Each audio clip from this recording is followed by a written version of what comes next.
News ವೀಕ್ಷಕರೇ, ತಾಜಾ ಸುದ್ದಿಗಳಿಗಾಗಿ ಸಿಟಿವಿ ನ್ಯೂಸ್ CMY ಸಬ್ಸ್ಕ್ರೈಬ್ ಮಾಡಿ, ಲೈಕ್ ಮಾಡಿ ಮತ್ತು ಶೇರ್ ಮಾಡಿ. ಧನ್ಯವಾದಗಳು.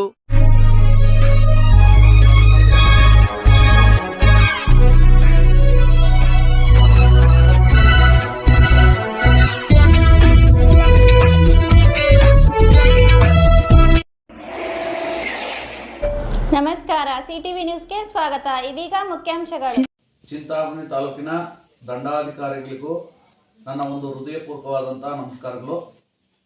ಇವತ್ತು ಯರಕೋಟೆ ಗ್ರಾಮಕ್ಕೆ ಸಂಬಂಧಪಟ್ಟಂತೆ ನಾವು ಮೂರನೇ ಹಂತವಾಗಿ ಏನು ಹೋರಾಟಗಳು ಮಾಡ್ತಾ ಇದ್ವೋ ಇದರ ಒಂದು ಅನುಮತಿ ಮತ್ತು ಪೊಲೀಸ್ ರಕ್ಷಣೆಗಾಗಿ ನಾನು ಈಗಾಗಲೇ ತಮ್ಮ ಕಚೇರಿ ಟಪಾಲ್ ಮುಖಾಂತರ 3 ಪತ್ರಗಳನ್ನು ಬರೆದಿದ್ದೇನೆ.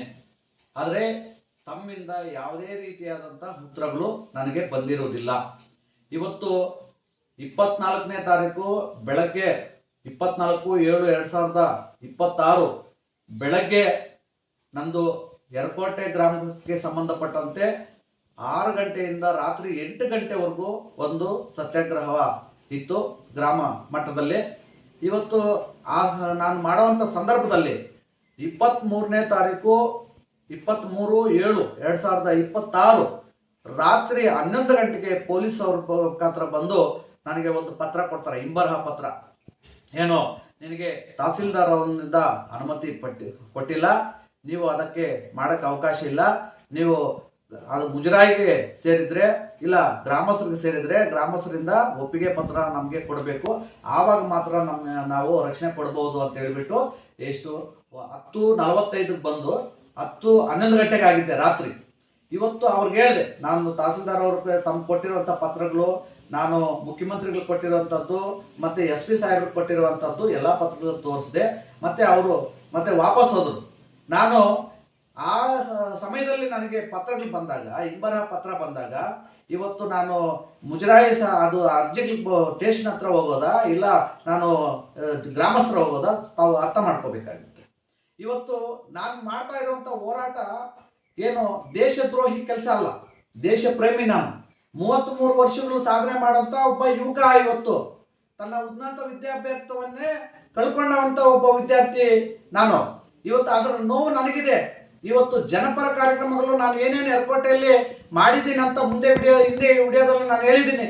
ಏನು ತನಿಖೆ ಮಾಡಿ ನೀವು ಮನೆ ಮನೆಗೂ ಅಂತ ಹೇಳ್ಬಿಟ್ಟು ಇವತ್ತು ನಾನು ನೇರವಾಗಿ ಹೇಳ್ತಾ ಇದ್ದೀನಿ. ಯಾಕೆ ನನಗೆ ಉತ್ತರ ಕೊಟ್ಟೆ? ಇದು ಟಪಾಲ್ ಮುಖಾಂತರ ನಿಮಗೆ 3 ಸಲ ಅರ್ಜಿಗಳು ಕೊಟ್ಟನಲ್ಲ, ನೀವು ಯಾಕೆ ಅದನ್ನ ನೋಡ್ಲಿಲ್ಲ? ಯಾಕೆ ಅದ್ರ ಬಗ್ಗೆ ನೀವು ಕ್ರಮ ತಗೊಂಡಿಲ್ಲ? ಇವತ್ತು ನಾನು ಹೇಳ್ತಾ ಇದ್ದೀನಿ, ನಾನು ಒಬ್ಬ ವಿದ್ಯೆ ಬಿಟ್ಟಂತ ಕಳ್ಕೊಂಡಿರುವಂತ ಒಬ್ಬ ವಿದ್ಯಾರ್ಥಿ. ಇದರ ನೋವು ನನಗಿದೆ, ತಾವು ಅರ್ಥ ಮಾಡ್ಕೋಬೇಕು. ಯರಕೋಟೆ ಮಂಜುನಾಥ್ ರೀಲ್ ಹೋರಾಟದ ಹುಡುಗ ಅಲ್ಲ, ರಿಯಲ್ ಹೋರಾಟ ಮಾಡ್ತಾ ಇರುವಂತ ಒಬ್ಬ ವಿದ್ಯಾರ್ಥಿ ಯುವಕ. ತಾವು ಇದರ ಬಗ್ಗೆ ನೀವು ಕೇವಲವಾಗಿ ಉದಾಸೀನತೆಯಿಂದ ನೋಡಬೇಡಿ.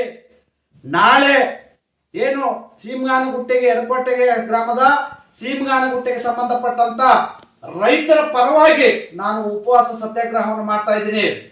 ಇವತ್ತು ಅದಕ್ಕೂ ಸಹ ತಮ್ಮ ಕಚೇರಿಯಿಂದ ತಮ್ಮಿಂದಾಗ್ಲಿ ಯಾವುದೇ ರೀತಿಯಾದಂತ ಒಂದು ನಮಗೆ ಅನುಮತಿ ಪತ್ರ ಬಂದಿಲ್ಲ. ಬರ್ದೇ ಹೋದ್ರು ಸಹ ನಾನು ನಾಳೆ 8 ಗಂಟೆಗೆ ಉಪವಾಸ ಸತ್ಯಾಗ್ರಹವನ್ನು ಮಾಡ್ತಾ ಇದ್ದೀನಿ. ಈ ವಿಚಾರವನ್ನ ಈಗಾಗಲೇ ರಾಜ್ಯದ ಮುಖ್ಯಮಂತ್ರಿಗಳಿಗೆ, ಗೃಹ ಸಚಿವರಿಗೆ, ಜಿಲ್ಲಾಧಿಕಾರಿಗಳಿಗೆ, ರಕ್ಷಣಾ ಏನು SP ಸಾಹೇಬರಿಗೆ, ತಮಗೂ 3 ಪತ್ರ, ಏನು ಗ್ರಾಮ ಪಂಚಾಯತ್ ಸಂಬಂಧಪಟ್ಟಂತೆ ಏನು ಆಡಳಿತಾಧಿಕಾರಿಗಳಿಗೆ ಗ್ರಾಮ ಮಟ್ಟದಲ್ಲಿ ಪಂಚಾಯತ್, ಮುರುಮಲ ಪಂಚಾಯತ್ ನಾನು ಕೊಟ್ಟಿದ್ದೀನಿ. ಇವತ್ತು ಭಯ ಪಡುವಂತ ವ್ಯಕ್ತಿ ಅಲ್ಲ ನಾನು. ಇಲ್ಲ, ನನ್ನ ಹಿಂದೆ ಯಾವುದೇ ರೀತಿಯಾದಂತ ಏನು ರಾಜಕೀಯ ಷಡ್ಯಂತ್ರಗಳಿಲ್ಲ. ನಾನು ಏನು ಸರ್ವಾನು ಒಂದು ಗ್ರಾಮದ ಸರ್ವತೋಮುಖ ಗ್ರಾಮ ಸ್ವರಾಜ್ಯಕ್ಕೆ, ಗ್ರಾಮ ರಾಜ್ಯಕ್ಕೆ ನಾನು ಮಾಡ್ತೀನಿ ಅಂತ ಹೇಳ್ಬಿಟ್ಟು ದೇಶದ ಗ್ರಾಮದಿಂದ ಹಿಡಿದು ದೇಶದ ಪ್ರಧಾನಮಂತ್ರಿಗಳಿಗೆ ಈಗಾಗಲೇ 2014 ಹಲವಾರು ರೀತಿಯಗಳು ಬರೆದಿದ್ದೀನಿ. ಆ ಪತ್ರಗಳು ಬನ್ನಿ ನಮ್ಮ ಹತ್ರ ನಾನು ಕೊಡ್ತೀನಿ, ಇಲ್ಲ ನೀವೇ ಕರೆಸಿ ಎಲ್ಲಿಗೆ ಬರಬೇಕು ನಾನು ಕೊಡ್ತೀನಿ. ಉದಾಸೀನತೆಯಿಂದ ತಾವು ನೋಡಬೇಡಿ. ಇವತ್ತು ನಾಳೆ ನಾನು ಮುಂದುವರಿಸಲು ಸಾಧ್ಯ ಇದೆ.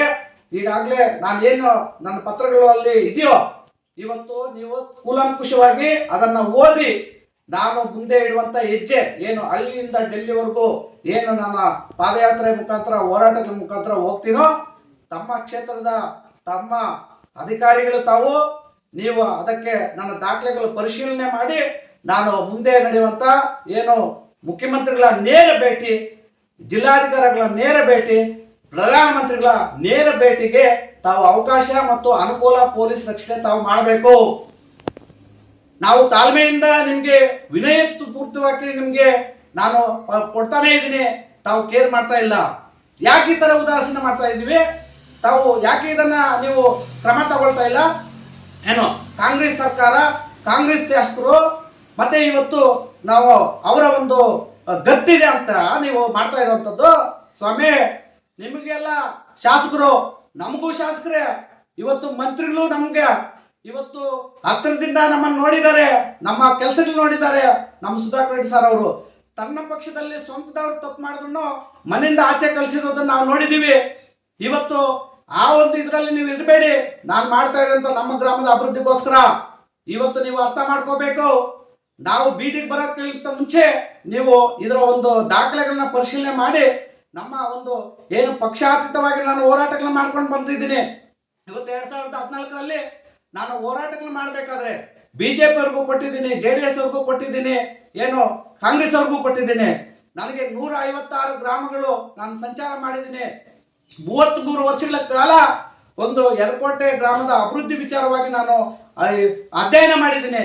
ಇವತ್ತು ವಿವಿಧ ಇಲಾಖೆಗಳಲ್ಲಿ ನಾನು ಸುತ್ತಾಟ ಮಾಡಿದ್ದೀನಿ. ಅಲ್ಲಿ ಏರ್ಪೇರುಗಳ ನಾನು ಏನೇನು ಆಗುತ್ತೆ ಅಂತ ನಾನು ನೋಡಿದ್ದೀನಿ. ಇವತ್ತು ನಾನು ನೇರವಾಗಿದ್ದೀನಿ. ಇವಾಗ ನೀವು ಈ ವಿಚಾರದಲ್ಲಿ ಅನುಮತಿ ಇಲ್ಲ ಅಂದ್ರೆ ನಾಳೆ ಬನ್ನಿ, ನಾನು ಜೈಲಿಗೆ ಹೋಗಕ್ಕೆ ಸಿದ್ಧ. ನೀವು ಎಷ್ಟು ಜನ ಕಳಿಸ್ತೀರ ಕಳಿಸಿ, ನಾನು ಅದನ್ನ ಎದುರಿಸಕ್ಕೆ ರೆಡಿ ಇದ್ದೀನಿ. ಬನ್ನಿ ನೋಡೋಣ. ಇವತ್ತು ಇನ್ನೊಂದು ವಿಚಾರ ಹೇಳ್ತೀನಿ.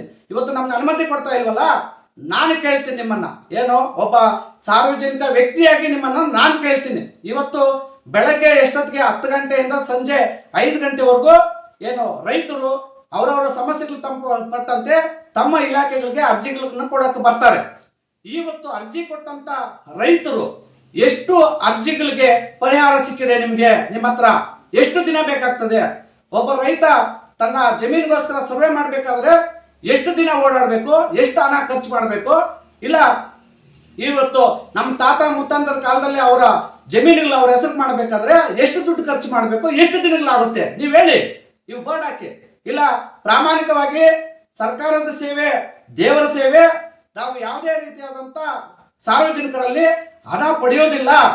ಇಷ್ಟು ದಿನಗಳೊಳಗಡೆ ನಮ್ಗೆ ಕೆಲಸಗಳಾಗುತ್ತೆ ಅಂತ ಹೇಳ್ಬಿಟ್ಟು ನಿಮ್ಮ ಜಾಗದಲ್ಲಿ ಇರುವಂತ ಬೋರ್ಡ್ ಕೂತಿರುವಂತ ಜಾಗದಲ್ಲಿ ಬೋರ್ಡ್ ಹಾಕ್ಬಿಡಿ. ಇವತ್ತು ಆಗ್ತಾ ಇದೆ ಚಿಂತಾಮಣಿ ತಾಲೂಕಲ್ಲಿ. ಇವತ್ತು ತಾವು ಅರ್ಥ ಮಾಡ್ಕೋಬೇಕು. ಸಿಂಗಾನಗುಟ್ಟೆಗೆ ಸಂಬಂಧಪಟ್ಟಂತ ವಿಚಾರಗಳನ್ನ ನಾವು ಅರ್ಜಿಗಳಾಕಿ ಎಷ್ಟು ವರ್ಷಗಳಾಯ್ತು? 33 ವರ್ಷಗಳ ಕಾಲ ನಾವು ಅದನ್ನ ನೋವು ಪಡ್ತಾ ಇದ್ದೀವಿ. ನಾವು ಇದ್ರ ಬಗ್ಗೆ ಮಾಡಿದ್ರ? ನೀವು ಬರ್ತೀರಾ? ಯಾರು ಅನುಮತಿ ಕೊಟ್ಟರು ದೇವಸ್ಥಾನ ಕಟ್ಟಕ್ಕೆ? ಯಾರು ಇದು ಮಾಡಿದ್ರು? ಎಲ್ಲಿ ಇಲ್ಲಿ ಬೆಳೆನೇ ಇಲ್ಲ, ಗಿಡನೇ ಇಲ್ಲ, ಏನು ಈ ಮಾತುಗಳು ಮಾತಾಡ್ತಾ ಇದ್ದಿಲ್ಲ? ಇವತ್ತು ಆ ಸಿಂಗಾನಗುಟ್ಟೆ ಸುತ್ತು ಬೆಳೆಗಳಿಡ್ಬೇಕಾದ್ರೆ ಕಾಡು ಪ್ರಾಣಿಗಳ ಕಾಟ ಇದೆ. ಏನು ಜಿಂಕೆಗಳಿದಾವೆ, ಕಾಡಂದಿಗಳಿದಾವೆ. ಇವತ್ತು ಅದ್ರ ಬಗ್ಗೆ ನೀವು ಗಮನ ಕೊಡಿಸಿದ್ರಾ? ಕರೆಸಿ ಕೂಲಂಕುಷವಾಗಿ ಮಾತಾಡಬೇಕು. ಇದು ಇವತ್ತು ಕಲ್ಲು ಬಂಡೆಗಳನ್ನು ಸದರ ಮಾಡಿ ಲಕ್ಷಾಂತರ ರೂಪಾಯಿ ಹಾಕಿ ಇವತ್ತು 60-70 ವರ್ಷಗಳಿಂದ ಅಲ್ಲಿ ಒಂದು ಇದು ಮಾಡ್ತಾ ಇದ್ದಾರೆ, ವ್ಯವಸಾಯ ಮಾಡ್ತಾ ಇದ್ದಾರೆ. ಇವತ್ತು ಅದ್ರ ಬಗ್ಗೆ ನಿಮ್ಗೆ ಕಾಳಜಿ ಇಲ್ವಾ? ಇವತ್ತು ಏನು 4 ಎಕರೆ ಮಾಡ್ತಾ ಇದ್ರೆ ನೀವು ಕೊಟ್ಟಿರೋದು ನಮ್ಗೆ ಇದು 1 ಎಕರೆಗೆ ಮಾತ್ರ ಪಾನಿ ಬಂದಿದೆ.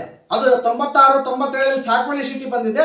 ಇವತ್ತು ಆ ಸಾಗುವಳಿ ಚೀಟಿ ನಮ್ಮ ಹೆಸರು ಖಾತೆ ಇಲ್ಲ. ಕೆಲವ್ರಿಗೆ ಆಗಿದ್ದಾರೆ, ಕೆಲವ್ರಿಗೆ ಆಗಿಲ್ಲ. ಇವತ್ತು ಅದ್ರ ಬಗ್ಗೆ ವಿಚಾರ ಮಾಡಿದ್ರೆ ಯಾವುದೇ ರೀತಿಯಾದಂತ ಉತ್ತರ ಇಲ್ಲ. ಸೆಕ್ರೆಟರಿ ಬರ್ತಾರೆ, ಏನಪ್ಪ ಬರ್ತಾರೆ, ಸ್ಪಾಟ್ ಇನ್ಸ್ಪೆಕ್ಷನ್ ಮಾಡಬೇಕು ಅಂತಾರೆ, ಮತ್ತೆ ಅವ್ರ ಪಾಡಿಗೆ ಅವ್ರು ಹೊರಟೋಗ್ತಾರೆ. ಮತ್ತೆ ಈ ಜಾಗದಲ್ಲಿ ಇರುವಂತ ಭೂಮಿಗಳನ್ನ ಬೇರೆಯವ್ರಿಗೆ ಬದಲಾಯಿಸ್ತೀವಿ, ಇದ್ರಲ್ಲಿ ಕೊಡ್ತೀವಿ ಅಂತ ಹೇಳ್ತಾರೆ. ಯಾವುದೇ ಸ್ಪಷ್ಟವಾದಂತ ಮಾಹಿತಿ ಇಲ್ಲ. ಇವತ್ತು 28/11/2025ರಲ್ಲಿ ಏನು ನಿಮ್ಗೆ ಬೆಂಗಳೂರಿಂದಾನೇ ಪತ್ರ ಬಂದಿದೆ.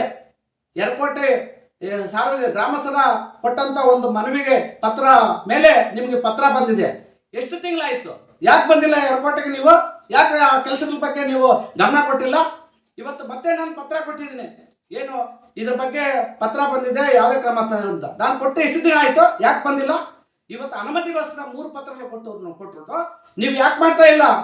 ಏನು ನಿಮ್ಮ ಗತ್ತು? ಇದೆಲ್ಲ ನಡೆಯೋದಿಲ್ಲ.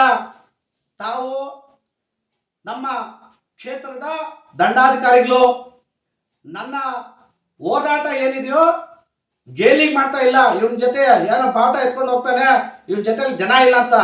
ಜನ ಸತ್ಯದ ಮಾತುಗಳು ಕೆಲಸಗಳು ಎಲ್ಲ ನೋಡಿದ್ದಾರೆ. ಆದ್ರೆ ಕೆಲವ್ರು ಮಾಡ್ತಾ ಇರುವಂತ ಕುತಂತ್ರಗಳಿಗೆ, ಕೆಲವ್ರು ಹೇಳ್ತಾ ಇರುವಂತ ಉದಾಸೀನತೆ ಮಾತುಗಳಿಗೆ ಗಮನ ಕೊಡ್ತಾ ಇಲ್ಲ.